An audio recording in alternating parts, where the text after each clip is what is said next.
Hi guys, welcome to my YouTube channel Journey of Life. First of all मैं आप सभी को रैदास जयंती की बहुत बहुत शुभकामना देता हूँ। जी आज 16th ऑफ फेब है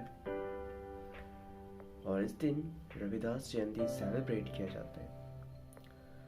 तो आज हम बात करेंगे कि आखिर रविदास कौन थे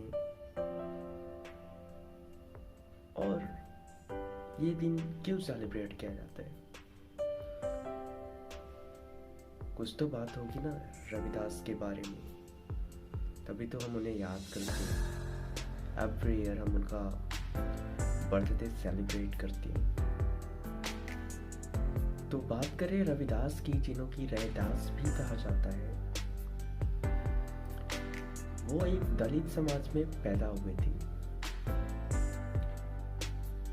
उनके पिता का नाम रघु, माता का नाम गुरविनिया और पत्नी का नाम लोना था।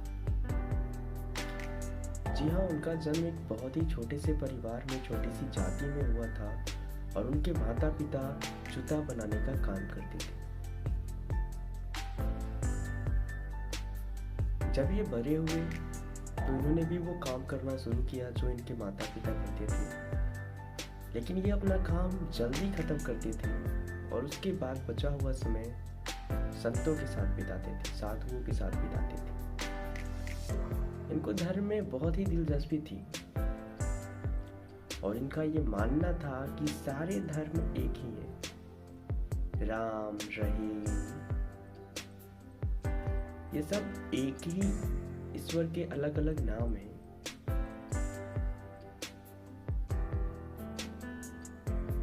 रैदास के गुरु कबीर थे और कबीर के कहने पे ही वो रामानंद के शिष्य बने थे।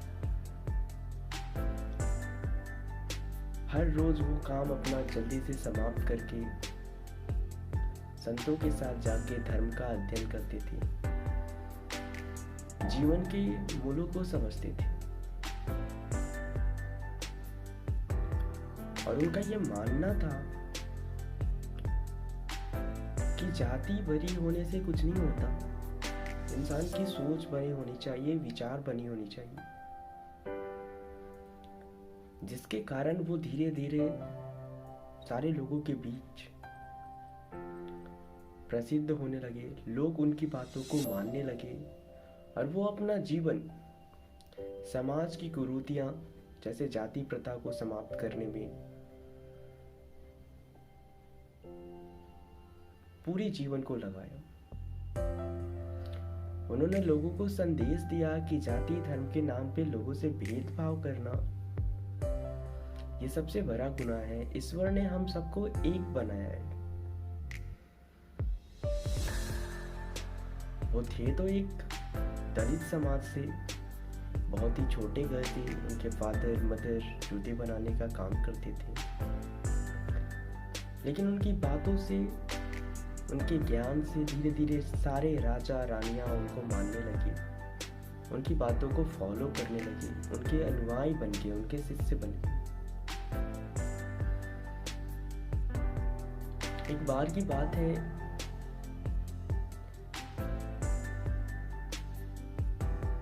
कि रैदास साधु संतों को इतना मानते थे कि उन्हें जूते फ्री में दे दिया करते थे, जिससे कि उनके माता पिता नाराज हो जाते हैं और उन्हें और उनकी पत्नी को घर से अलग कर देते। तब क्या करते हैं रैदास, अपने ही घर के बगल में एक छोटी सी झोपड़ी बनाकर रहने लगते और संतों की सच्ची दिल से सेवा करते, धर्म का अध्ययन करते हैं, लोगों को ये समझाते हैं कि जातियां कुछ नहीं होती, ईश्वर के नाम अलग है, सारे ईश्वर के रूप अलग हैं, लेकिन ईश्वर एक ही है और वो हम सबको भाईचारा सिखाता है, एक दूसरे से प्रेम करना सिखाता है।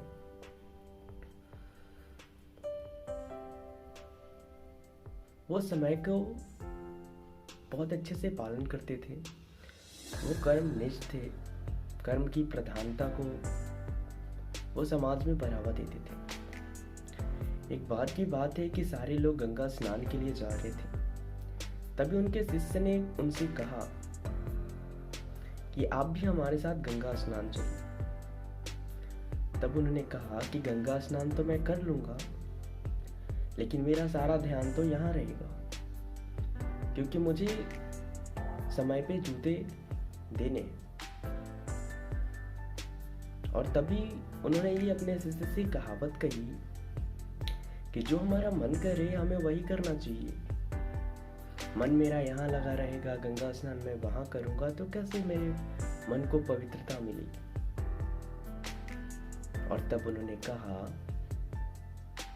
कि मन चंगा तो कटौती में गंगा। तभी से ये कहावत प्रचलित हुई, जो कि आज आप सुनते हो हर घर में।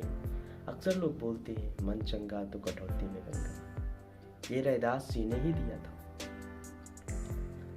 तो इस महानता के लिए कि वो एक छोटे घर से थे, छोटे जाति से थे, लेकिन उन्होंने समाज को संदेश दिया, अपना पूरा जीवन जाति की कुरीतियों, जाति प्रथा को समाप्त करने में लगा दिया। हम एवरी ईयर रविदास जयंती बनाते हैं, जिन्हों की रैदास भी कहा जाता है, और उनके अनुयायी, उनके फॉलोअर्स, उन्हें सतगुरु भी कहते हैं। आई होप आपको ये रैदास की कहानी अच्छी लगी होगी। Thanks for watching.